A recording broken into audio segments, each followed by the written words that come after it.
We've heard rumors of new battery technology, but apparently Samsung has figured out something that could launch in the next Galaxy S11 or probably the Note 11.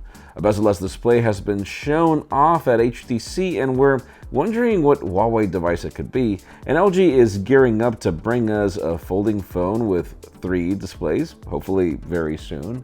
I'm Jaime Rivera. It is day 2 in Shenzhen. We still haven't seen what we're waiting to see, so stay tuned. Hopefully it's going to happen soon. This is Pocketnow Daily.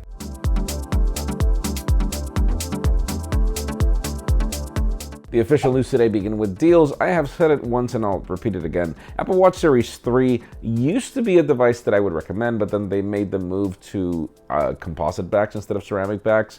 And sadly, it's no longer my favorite, but for those of you that are looking for a very affordable one, Walmart is taking $150 off the Apple Watch Series 3, leaving the cellular variant pretty much at $229 shipped.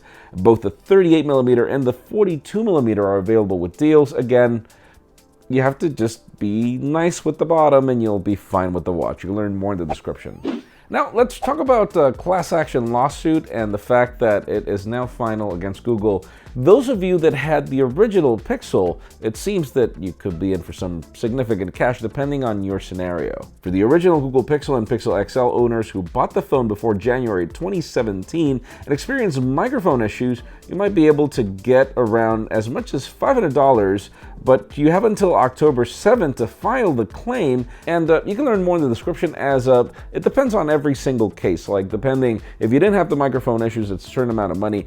If you filed the claim and you actually got a replacement unit and the other one had a microphone issue, that's when you get the $500. And then there are other tiers. Again, more information in the description. I'm not going to bore you. Now let's talk about LG as well, it seems that the company is gearing up for something major at IFA, which is great. Lately we haven't really seen many smartphone launches at the event. Now we've got some leaked images of the LG G8X ThinQ.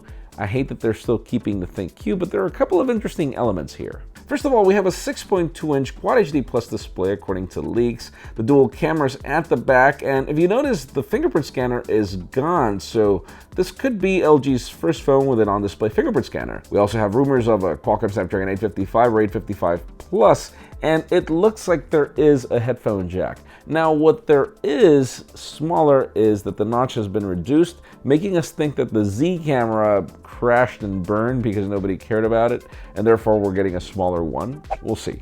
And speaking of both LG and IFA, it seems that the company is still gearing up to show us something else. I mean, we saw a teaser of the probable LG V50, which opens up, and apparently it's that display extension that you attach as a case to it, but apparently that's not the only foldable device that we should expect. Now we get a new patent filed back in March of a double folding phone that can fold like a Z. It has a large display and a smaller outer one, and we could also see dual cameras at the back. Again, IFA 2019 is gearing up to be very interesting thanks to LG and other companies that we hear are going to be launching things. We'll definitely be covering everything from Berlin.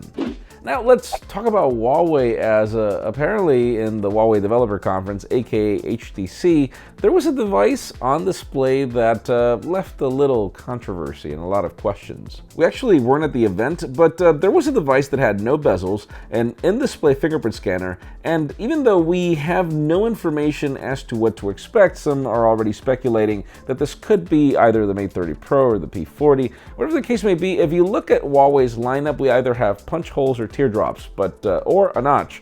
But there's no such thing as a phone without a notch or something of the sort on the display. So yeah, this could be gearing up to something interesting coming soon. And finally, the hottest news today have to do with battery technologies and some evolution that Samsung has been doing. Several reports and even an Evan Blass tweet claim that Samsung will be starting graphene batteries on their smartphones, and it could be either in 2020 or at the latest 2021. This will allow you to charge your battery in around 12 minutes and save more energy with the graphene ball technique, as well as solve a lot of issues we have with current batteries. Due to Samsung's history with batteries, they are paying close attention to the project, and it could even solve the fact that battery life currently isn't the best. We know that lithium-ion has been what we've been using on batteries for, I think a decade already, and it hasn't evolved. Literally, all you can do is make batteries larger or denser, which will cause Samsung some problems.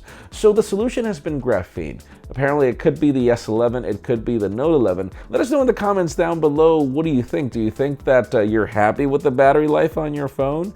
Or do you think that it would be great for us to experiment with new technology? Because in my case, I hope that we experiment, but I also hope that they make this technology open source so other companies can also take advantage of this. Because if not, then it's going to be kind of a problem to have enough supply for the demand, etc., etc. Leave us a comment down below. We'd love to know your opinion. Friends, again, if you want to get the news earlier, follow us on Pocketnow.com and subscribe to our channels, English and Spanish, for more videos like this one. Also, follow us on social media as our extended coverage happens on Instagram. Please give this video a thumbs up if you like what you saw. I'm Jaime Rivera. Thanks so much for watching. We'll see you tomorrow.